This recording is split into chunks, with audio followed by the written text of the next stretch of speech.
You are now listening to Ride With Me, the Flat Tire Andy podcast. Welcome to the Flat Tire Andy podcast, installment number 4. Today in studio I have my son Nicholas. Hello. And my son Julian. Hello, the outside world. The outside world. And today, just talk to the kids about everything that's going on in the world right now. It's a tragedy this past week where, we call it, what's his name, Floyd George, I believe, lost his life. I ever tell you guys the time that the police officers pointing guns at my head? Nope. Don't recall? Don't recall? One time I was sitting outside our porch when I had a Nokia cell phone, which was really old cell phones, look like a brick, and then the house phone. And I was sitting outside making phone calls, texting, when we were able to first start texting, when all of a sudden I see random people walking into the property, and I have no idea who they are, don't pay attention to them. Within 10 minutes later, I have police officers pointing their guns at me because they believed I had a gun in my hand. I wasn't a big fan of police officers back then. That must have been scary. It was pretty frightening, It was pretty scary. The reason why I tell you guys this story is because today in our studio, The garage. it's a studio. No, the garage. Yeah, throw me on the bus like that, Sorry. Alright. Well, today in our garage, we have a member of the LAPD, Ricky Pacheco. Hey everyone. For those that don't know, Ricky is our soon-to-be brother-in-law. Yeah, that's I guess that's about I right. say cuncuño in Spanish because you're my sister-in-law's fiance, which doesn't make you physically my brother-in-law, and in Spanish it makes you a cuncuño. I don't even know what that is. I don't I've either. never heard that before. It's the first time for me. So yeah, no. What the But anyway, obviously you're gonna be your future brother-in-law, and so far the favorite. Hopefully. And so far Shoot, the man. favorite, my friend. You're the only I think that's pretty good. Being a cop, being one of the favorites, I think that's pretty good. Yeah, It's pretty good. good. Maybe that's why I'm the favorite. So no, yeah. We wanted to have you here. I wanted to have the boys here so they can hear a little bit of what you go through Yeah. in life, at work, and then because I believe Julian wants to be a police officer when he grows up. Yes, I do. Oh, dude, that's awesome, man. Yeah, no, it's... So what territory of LA do you do? So, I work for LAPD, Newton Division. Newton Division is in South LA. So, when we say South LA, there's the 10 freeway. We're just any kind of division south of it is going to be considered a, literally South LA, because you have downtown, and then anything south of that is going to be South LA. So, I work a portion, not all of South LA, but I work a small portion of some of the streets down there in South LA. And so I believe Nicholas has some questions for you. We'll start with them. Okay. And then I'll ask you the more serious questions, I guess. Yeah, let's do it. Nicholas or Julian? Okay. Being a police officer, have you ever thought about changing your job? No, I absolutely love what I do. I mean, it's crazy to say, and I hear people say that a lot. I mean, kind of, it's weird because I would hear my dad say that a lot, and he has an electrical business, and he would tell me how he loves what he does, and I would hate going to work with him because I'm like, man, me personally, I just don't like that kind of work. And to hear him say that how he loves it, I'm like, is that just what people say to get through the day? No, it's actually very true. Like I really do love what I do. I love going to work, and I love because I love talking to people. If I can help someone in that day, that's what I try to do. If I can, change someone's perspective of the police, which is what I'm trying to do today, then that's I feel like I did my job well. I don't go to work hoping to take someone to jail. That's not my goal when I do go. I just go in there hoping that I either change someone's perspective in a positive way and left someone with a good experience. What do you guys think about that? That's cool. I mean, Yeah. I myself, I'm nothing compared to a police officer. I'm just a beer salesman. But I love what I do. I do. Like you said, going out and speaking to people, and you're not stuck in an office all day. I do. I truly do. I mean, I don't. What they say that my wife makes fun of me, like, beer salesman that doesn't drink beer. But that makes me best salesman. Hell I don't know yeah. if you noticed, I am the Oh no, it's 2019 salesman of the year. Baby. I follow you on Facebook. I'm seeing all those posts. Let's see. Question number 2, boys. What's the scariest thing you encountered being a cop? Oh man, I mean it's I guess it kind of just depends on the definition of scary, because there's scary where I feel like my life's threatening, or scary where I fear for someone else's life. So like, which kind of like scary? It'd be great if you could give an example of both. Okay, yeah. So Wow. yeah, I did not expect that. Okay, so scariest for me was when I was just driving. I was driving a car with my partner, and a lady, as we turned into one of the streets, a lady in another car driving the opposite way pulls up next to us, waves us, flags us down. Well, puts her hand down and just says, "Hey, you know," and talk to you guys. And so like, hey, ma'am, how's it going? And she's like, hey, that group over there, the guy, and she describes this guy. She's like, he has a gun. And I'm like, okay, like, did he do anything? Like, no, he just has it out. He just has it in his hands. So I tell her, like, okay, can you describe what it looks like and what he looks like again? And so she does. So we, over our radio, put out our location that, you know, possibly with the group with the gun. So to get additional units over there rolling towards us. And sure enough, when we roll up there, it was kind of like, I guess, evening. It wasn't dark yet, but, you know, kind of that evening time. So kind of low light. And sure enough, we stop, and the group turns towards us, and yeah, there is this dude that has what looks like a M4 in his hand. And I'm like, oh shoot. And so we put it out. Then now we need a backup, because we are physically seeing this guy with the gun. So our levels of emergency for us, cops, when we're asking for help, it goes additional unit, meaning, hey guys, you know, just, you know, come this way, you know, no rush. Just, can you guys come help us with this investigation? A backup means pretty much like, hey, like, things might happen, like, or we're like in the fight now. And when we put out a help call, that means like I needed help yesterday, like we're pretty much our lives are in danger. So because he wasn't pointing at no one, I just put out a backup, and I obviously draw my weapon out. I'm not pointing it at him, just like in his direction. I just have it like in a what we call a low ready, and I'm behind the door because our doors are ballistic. And I tell him like, hey, drop the gun, because I'm only focusing on him. Even though there's 6 other people, I focus. I saw the weapon and on him, so I'm giving him commands. And for some reason, he decides to say, "What are you gonna do about it?" Very scary thing, because I'm thinking, okay, this guy's either gonna try to shoot us, or, you know, and I'm gonna have to do what I gotta do to stop the threat. And in my head, subconsciously, I made the decision that if he raises it in some form or fashion, that unfortunately I'm gonna have to stop the threat, because I'm not gonna, you know, see what happens. And luckily, he just drops it like 5 seconds later. It seemed like an eternity, but 5 seconds later, he drops it. And that's when my tunnel vision kind of broke. And that's the first time I realized that my finger was actually on the trigger. So when we're trained in the academy, we're trained to always have our finger along the frame of the gun, never on the trigger, because you can accidentally do a discharge, and you can shoot yourself, you can shoot a innocent bystander, you can accidentally shoot the suspect that, you know, that you're talking to when you didn't mean to. So we're always trained to keep our fingers off the trigger unless we intend to shoot.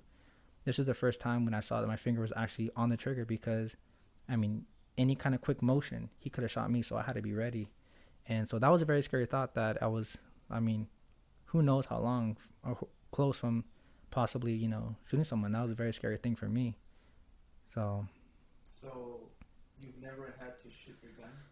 Or besides on qualifications, no, never. Thankfully, never have done that. And the worst part of it all is, after everything was said and done, it was actually just like a not plastic, but it was like a hard rubber, like M4 gun. So it wasn't even real. So this guy almost lost his life for a fake gun. And then when you said your car ballistic, so is the just the doors, or just the panels? Car? Just the door panels. The door panels. So that's your body shield. That literally, that's it. I mean, if they can shoot, I mean, that's a big area. It covers what's most important. You know, our vitals right here, and so yeah. So, question about the vehicle. Why are the back seats so uncomfortable, but yet the front seats are nice and tight? Well, you have to remember, we as cops need to be that's our office. That's our office. So when you're in your office, you want to have the best seats. And I'm not saying these seats are by far not the best. They're cloth, and a lot of heavy set people sit in them. And we're having all this 20 pounds of gear on. So those seats are not the best, but compared to the back, which is just straight plastic, honestly, what it is, the plastic is so that way it's easier to clean. Okay. That makes sense. Yeah. I sat back there a couple of times. And they're Yeah. not comfortable. No, and they're not meant to. Like, I mean, I always make the joke when people are like, "Hey, man, these cuffs, they hurt after, because they're resting on the wrist bone." And it's always telling them, "Well, dude, these aren't the fuzzy ones, man. They're not meant for comfort." Okay, cool. Any other questions, Bill? What made you want to be a cop? So, in college, I went to, if you guys don't know, I went to Cal State Northridge. That's in the Valley. I got my degree in kinesiology, and what I really wanted to do was I wanted to become a physical therapist. I love sports, basketball in particularly, and that's what I wanted to. Once I kind of realized that NBA dreams weren't happening, I wasn't gonna play overseas. So the 1 year in college, playing basketball in college, is all I got. I was like, all right, well, let me be the next best thing and be still work part of the team. And from a young age, I've loved workouts, and I loved like I was always intrigued by like injuries, like how to cure yourself. Because luckily, I've never been injured. I mean, besides once in the academy, in my whole sporting career, I've been playing basketball since I was about 6, 7, played all the way through first year in college. I've never had an injury, thankfully, besides like a couple jammed fingers, bruised tailbone. But that's about it. Nothing serious. And so, whereas all my teammates have all had something, a sprained ankle, broken fingers, something. So that's what I wanted to do, was try to help the recovery. And so I had books of my own. And when I was doing a intern for being a physical therapist assistant, it was a completely different world for me. I was like, I was bored a lot. I didn't really like going to work because I wasn't working with athletes. I was working with, the general public, which is the older population, because those are the ones that actually need it the most. But just for me, and what I those expectations I had, kind of like discouraged me from what I wanted to, like the envision that I had for it. I was like, man, this is not what I thought it was gonna be like. Even though, yeah, I felt good. Like I'm working some people out and helping them get through their injuries, which most times it was surgery, it wasn't like sport related. I didn't really like it, so I told one of my buddies, and he was gonna do the academy, and he told me like, hey, well, did you ever think of doing the police? And I'm like, never in my life, dude. I grew up in the ghetto. I don't never once in my life thought that I'd be a police officer. And then he was like, oh, dude, well, what's your next best thing though? And I told him, I really like flying. I think like I would like to be a helicopter pilot, but like, I don't know where, because I know as you guys know, I live a very materialistic lifestyle. So I'm like, I don't know where they make good money.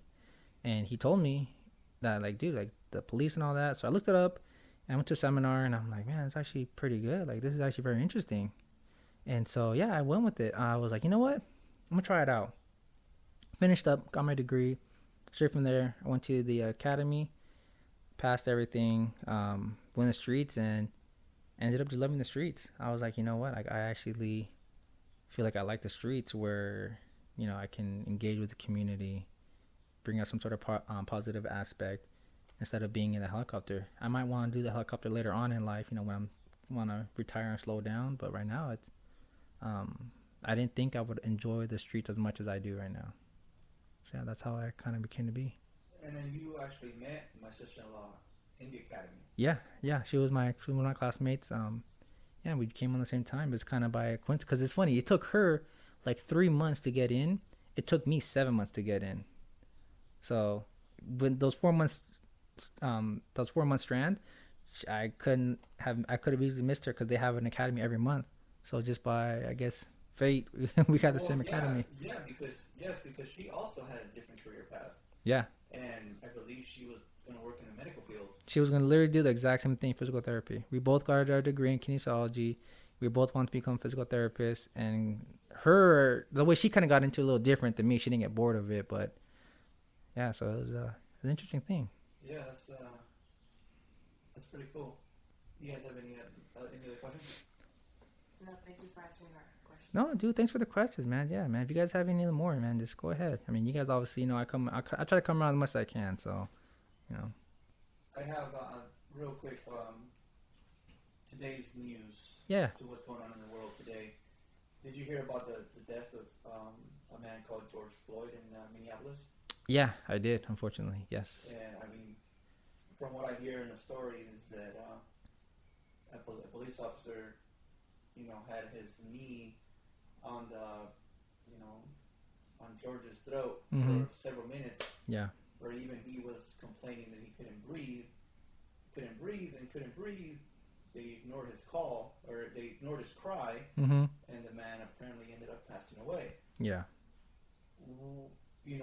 Right now, police officers are in so much heat for stuff like this, and it's like one event on top of another event on top of another event, where it's just like it's getting crazy, man. Like people don't want to start trusting police officers.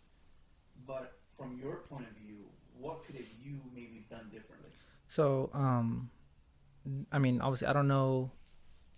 Just kind of like bringing forward, I don't know like what their policy and procedures are for Minneapolis PD or whichever department that was. But for me and for what we've been taught and what I've been through, going on this for 3 years now, I don't see the purpose. I mean, it's just like an old school type of thing to kind of like put your knee on someone's neck. They really discourage us from doing that. I mean, maybe that's an old school type of technique to control someone. But I mean, it's just such an unfortunate event that kind of happened. I mean, if you're doing it for to control someone's body action because they're fighting with you, I mean, I know I've seen the video and it kind of just starts when he's already on the ground. The car's blocking, so they say he was handcuffed. So I'm gonna go with he was handcuffed. Why would you continue to put your knee on someone's neck? Let alone have him on the floor still. I don't know. I mean, for me, if I was in that situation, let's just say he was fighting with us. We took him down to the ground. I meant to put my knee on his upper back. Somehow ended up on his neck. I see that he's handcuffed, we lift him up right away for that reason, because a lot of people do kind of try to use the I can't breathe, but that's just so that way they want to get up faster, because I mean it's not comfortable when you have like 3-4 grown men on you. Crying wolf.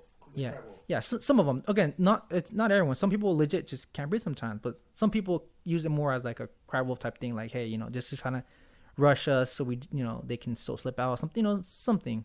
Also because it's discomfort. So, but once I see that he, is cuffed and that we're good, then, I mean, my knee would go right off him right away, and I would pick him up, or at least one of us would pick him up. Now, for if he was cuffed up and they're kind of just like discussing what they have, I don't see the purpose why that officer had his knee on his neck still. But again, I don't know what their policies and procedures are. Now myself is like I watch these videos where people are like, the police officers knocking on the window and they're like, I haven't broken any law. All they're doing is asking for their ID, and they're throwing out, well, the Constitution, I didn't break any laws, and did I commit a crime? Dude, in my point of view, I mean, dude, just show them your ID. They're asking you for a driver's license. Just do it. You're only going to piss off the police officer. Now, me, for example, I mean, just living out here. Mm-hmm. I remember the day that I had to call you guys because I had a warrant for an arrest on someone for the car. Yeah. So I bought the car from Mm-hmm. my dealership almost 5 years ago. About a year and a half ago, I get pulled over from a police officer. Police officer has literally the gun, holding his gun. So here we go, gun number 2. Now I'm scared again. Here we go again. Flashbacks to that event so many years ago. Here we go again. Officer has a gun to his hand, his hand on his gun, walks up to the car and asks me for my name, asks me for my ID. The man has his hand on the gun. You think I'm going to ask him what crime did I commit? No. Here you go. Put your hands on the wheel. No problem. My hands are on the wheel. So it turns out that somebody that was registered to that vehicle, that Honda dealership in Oxnard never took care of, had a warrant for their arrest. Now, at first, yes, I'm scared. I call my wife and I say, hey, babe, I think I'm going to get arrested. I don't know what happened. I don't know what I did. And immediately she calls her sister, Betty, yeah. and calls her sister and says, hey, can you find out what's going on with if Andres has anything, an issue or what's going on? So I end up giving her my so back to the story, jumping. I tell my wife train tracks all the time. Back to the story. Officer comes back to the window and gives him ID. Asks me if I know a certain person. I say no. I explain when I bought the car, how long I've had it, all the good stuff. So he tells me that I just need to go to the DMV and get it fixed because there is a warrant for someone's arrest. My sister-in-law then runs my license plate and tells me that yes, that is true. Because she wanted to verify that the officer didn't make a typo. Mm-hmm. That he didn't type in the wrong code or Yeah. anything, but wrong license plate number. So she, runs my ID, my plate, and says, no, there is a warrant for someone's arrest. With that license plate number. With the license plate. Yeah, okay. I think I remember that. Yeah. Yeah, so, I mean, it took me a few months to get it fixed, but the day that made me do it, to fix it, the day that made me go fix it was when a second police officer a few weeks later pulls behind me. I'm getting out of the car because I'm about to walk into an account, and the officer looks at me and rolls his window down. Before he can say anything, I tell him that I bought the car 5 years ago. I tell him that I don't know the person, and I give the person's name, and I say I will go to the DMV as soon as I can and get it fixed. Officer laughed, said okay, went on his way. I already knew what he was going to ask me. Yeah. So, that like I said, man, back to the thing is like if someone is asking you, just show it. Why are you gonna fight with it? You're just making yourself an ass. That's how I see it. Yeah, I mean, for me on my end, I mean, I know a lot of people are, skeptical, especially when I worked at South LA of, hey, why did they really pull me over? What's the real reason? And, I'm always, compelling to tell them why I pulled them over. I mean, that's the first thing I do. I mean, first I do it so that way they can, understand why I did it. And when I tell them like, hey, this is why I pulled you over for, windows, I really try not to like harm people's licenses with like moving citations, such as like running red lights. I'll try to like, okay, hey, he ran or he didn't stop fully behind the stop sign, but hey, he has tinted windows. I'll just, I'll talk to him for that. I don't want him to freak out about that, but I really want to talk to him because, hey, you ran a stop sign, but I'm not gonna make a big deal out of it because I'm not trying to, make your insurance go up. I'm, because like I said, I'm not trying to bring some sort of positive, aspect to it, but And because there's a lot of negativity in the news right now. Yeah, I mean, well, just in general, I mean, I just know as a whole, in general, police have that bad stigma, which, some officers just kind of cause that thing. They cause it because, I mean, and it's like they say, police officers are selected from the human pool. So there gonna be some good ones, some bad ones for humans. Just actually a couple of days ago, I pulled someone over when they were driving by. I swore did not have a front license plate. I flipped it, and I pulled him over. I told him, hey, do I talk to you because you don't have a front license plate? And he's like, yeah, I do. And I'm like, so I look, like, oh, man, I'm sorry, dude. Yeah, I didn't, because it was a white car, and there was no thing around it. It was just a white plate. I guess because we're driving opposites, I guess I must have just missed it. And so I said, hey, man, I'm sorry, dude. I just ran the license plate. His license to make sure it was good, even though his license was suspended. Hey, dude, it was my mistake. I pulled you over here. I'm not gonna make a big stink of it. Just get that, get your license fixed, and that's it. And I asked him if he needed anything else, like any further explanation. He was cool with it. So, I mean, we all do make mistakes sometimes. Sometimes we pull him over and it's wrong. That for like the wrong reason. Like, hey, you didn't do this. You know what I mean? And we can have that discussion. But that's funny coincidence. Yeah. You pull over the guy for your mistake, and your mistake being you missed the license plate, Mm-hmm. but he does happen to have a suspended license. Yeah, that's why I was like, even though, because when your license suspended, you can get a ticket, we can tow the car, but I'm like, you know what? I already made the mistake of he wasn't supposed to be pulled over for what I pulled him over for. So I'm like, you know what? I'm obviously not gonna ding him for that because technically he wasn't supposed to be pulled over because it was my mistake. So I just went ahead and I just told him, hey man, this is what's going on. Your license is bad, but just get it fixed. My mistake. You're good to go. Okay, cool. So, high speed chases. I love watching high speed chases. We just watched one. Yeah, last week. Yeah. Days ago. Mm-hmm. It was actually a rerun because I had seen on Facebook that this guy pulled a U-turn like right in front of the spike strip. So Yep. I went looking for the video, and we were watching it, I believe, Monday morning or Saturday. Monday morning. We were watching it Monday morning, and even my sister-in-law, you're like, hey, that was yesterday. So I'm like, I'm watching a rerun, dude. I know when you said that, I'm like, dang, was there another one today? What the No, heck? that was the same one. So I'm watching this one, and I just like every time they do something, it's like, well, I say it right. What do I say when every time he does something wrong? Oh, that's a fan running. So anytime he does something wrong, like they obviously they double solid it or this one was crazy. This one was crazy. It's a long one. That one was a long one. He bumped into He went head multiple on. cars, Yep. head onto a different car. Yep. And it was his driving skills were something you see on Grand Theft Auto. Yeah. No, I mean, You it know? was That U-turn, man, that was on point. that was amazing. Yeah, that was. You I mean, said it first, but that U-turn was amazing. yeah, it was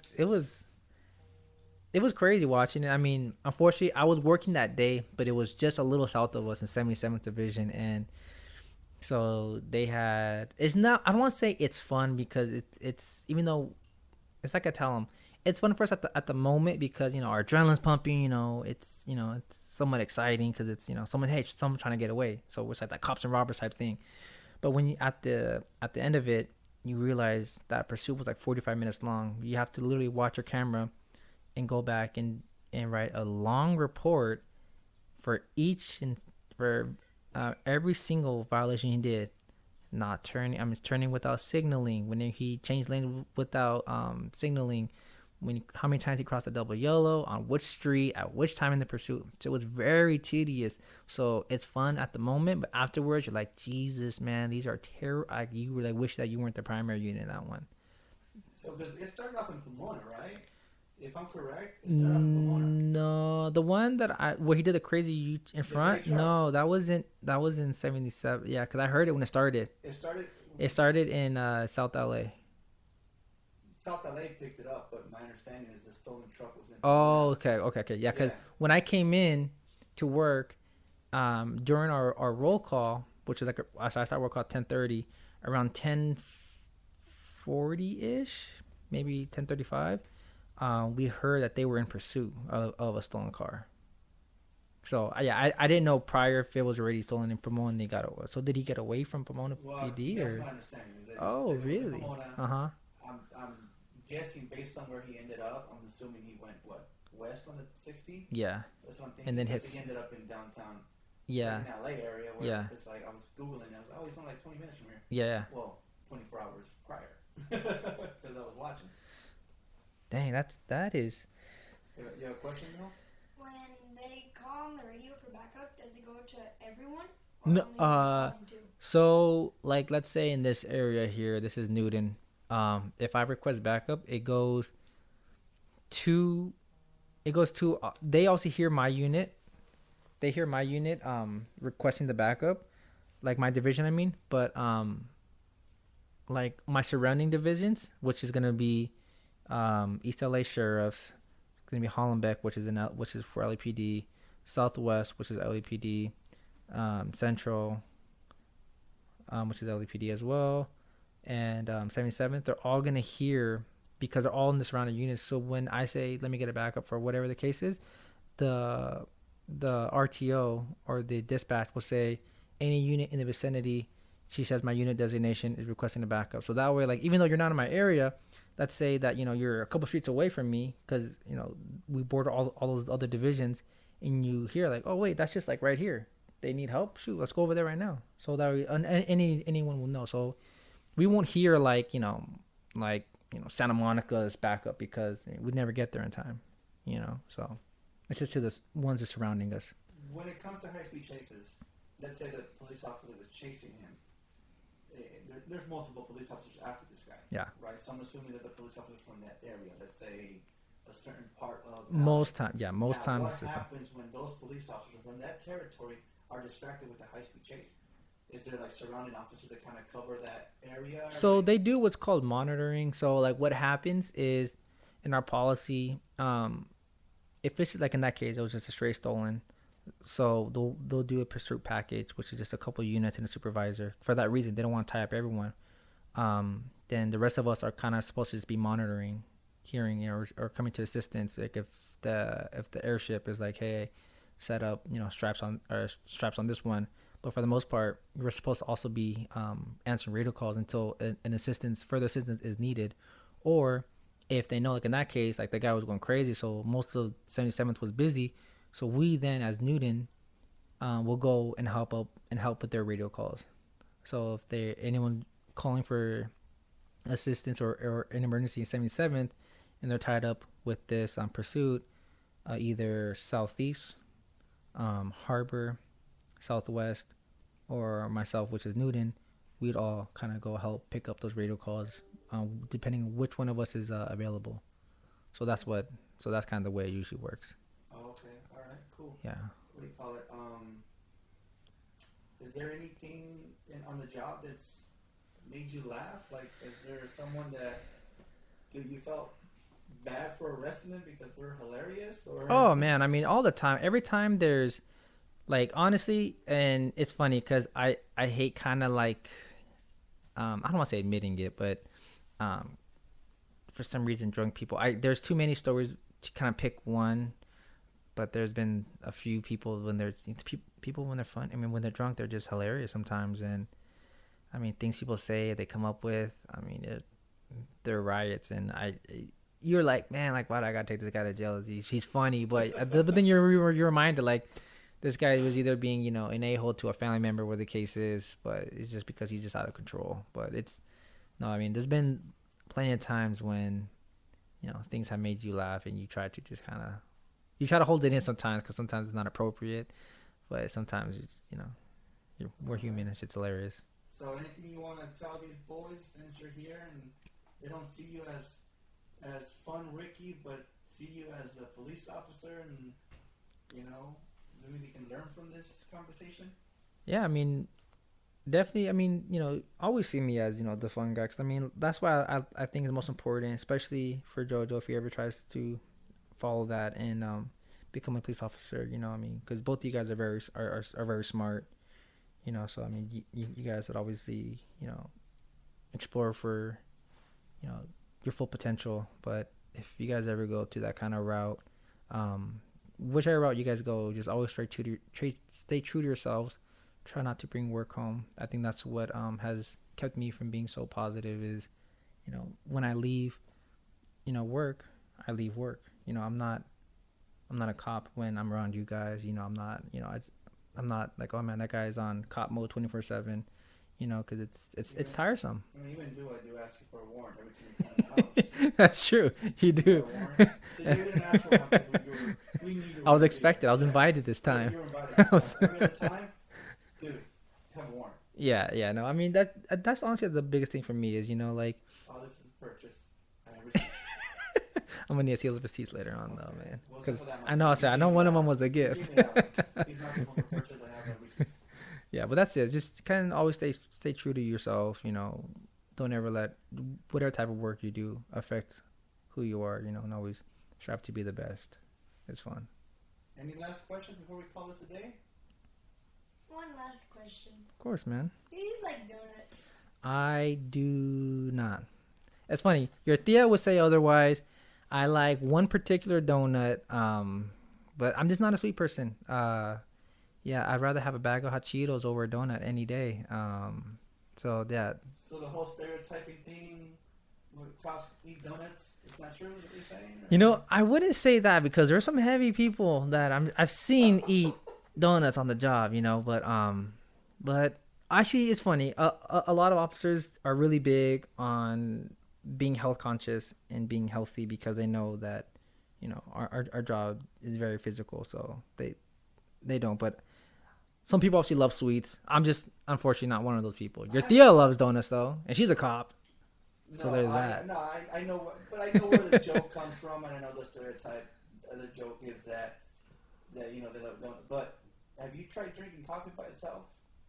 No, man. Hmm? It tastes No, better than a donut. It does. No, I you know, I'll go buy myself a donut. it's funny because I'm like that like boring LA cop that I don't drink coffee, I don't do donuts. Like I said, just give me a bag of hot. You're young, man. How old are you? 26. Yeah, you don't need coffee yet. You know, it took me maybe 4 years ago to finally tell my wife, babe, I was driving to work. I started dozing off on the 101. I think it's time I start drinking coffee. Oh, I'm sure they always say just give it time. I'm sure one day I'm gonna be my partner. He drinks I kid you not, I'm terrified of that guy. He drinks like 3 like canteens of coffee a day in a shift in 10 hours. Blows my mind. Drinks them all. And he's 29. After noon, I won't drink coffee. After 12 o'clock, I won't drink coffee because I know that if I do, I won't go to sleep at night. See, only when I work the graveyard do I drink some coffee. But yeah, no, Okay. no donuts for me. Thank you. We'll have some on here next time and ask for some questions. Again, Ricky, thank you for coming. Thank you for protecting and serving us. And again, appreciating you, having you in our family, man. And you've been a blessing. You've been cool. These kids love you more than they love me. And again, man, I thank you. And again, everyone that listens to this podcast and is part of LA, that lives in LA, I'm sure they'll thank you as well. Thank you for your service. And anything you add, boys? No. Thank you for listening to Ride With Me, the Flat Tire Podcast. You can also listen to us on iTunes, Spotify, and Podbean.